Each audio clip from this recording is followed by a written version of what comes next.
फरवरी को मनाए जाने वाले विश्व सामाजिक न्याय दिवस के दिन सिग्मा सामाजिक कल्याण समिति के सदस्यों द्वारा किन्नरों के साथ हो रहे भेदभाव के लिए जागरूकता के लिए किन्नरों की बस्ती मंगलवारा से लेकर किन्नरों की बुधवारा स्थित बस्ती तक रैली का आयोजन किया।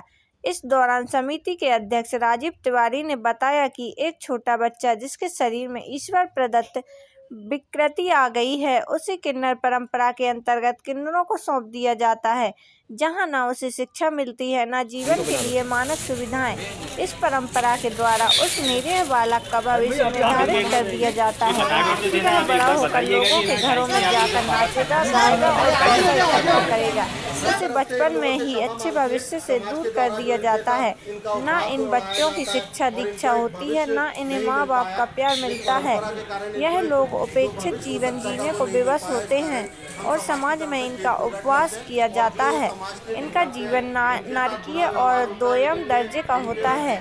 संस्था के सदस्यों ने इन पीड़ित किन्नरों का फूल मालाओं से स्वागत कर सामाजिक परंपरा के कारण हो रही इनकी दुर्दशा के लिए इनसे माफ़ी मांगी।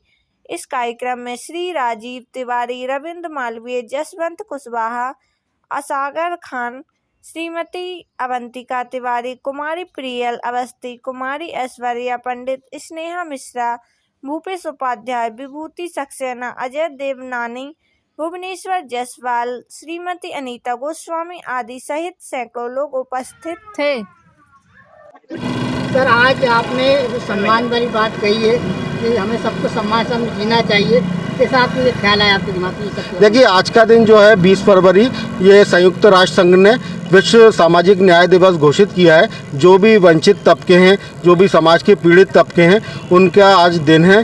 तो आज के दिन हम भारत में जो किन्नर परंपरा है कि एक छोटा बच्चा जिसके अंदर कोई शारीरिक विकृति होती है तो उसके घर वाले उठा के उसको किन्नरों को सौंप देते हैं, जहाँ पे कि ना कि उसकी शिक्षा भी नहीं होती है, जहाँ पे कि रहन सहन का स्तर बहुत ख़राब रहता है। काल कोठरियों में वो बच्चे पढ़ते हैं और उनका पैदा होते ही साथ भविष्य निर्धारित कर दिया जाता है कि ये बच्चा अब नाचेगा, गाएगा, तालियां बजाएगा और ऐसी हरकतें करेगा जैसा वैसा भविष्य मिलता है उन्हें, जो कि कोई भी नहीं चाहता कि मेरा भविष्य वैसा हो। ना वो IAS बन पाते हैं, ना वो कलेक्टर बन पाते हैं, ना वो नौकरियां कर पाते हैं। तो ये जो परंपरा है हम और ये जो बेचारे वो बच्चे हैं जिनके अंदर केवल एक छोटी सी शारीरिक विकृति जो कि ईश्वर ने दी और उसमें उन बच्चों का हाथ नहीं था, उसके कारण तो इस समाज ने उनका भविष्य निर्धारित कर दिया कि वो अब ताली बजाएंगे, चूड़ियाँ पहनेंगे और नाचेंगे, गाएंगे और जगह जगह उनका उपहास होगा। तो उस परंपरा के विरोध में हमने प्रदर्शन किया है और ये रैली निकाली है।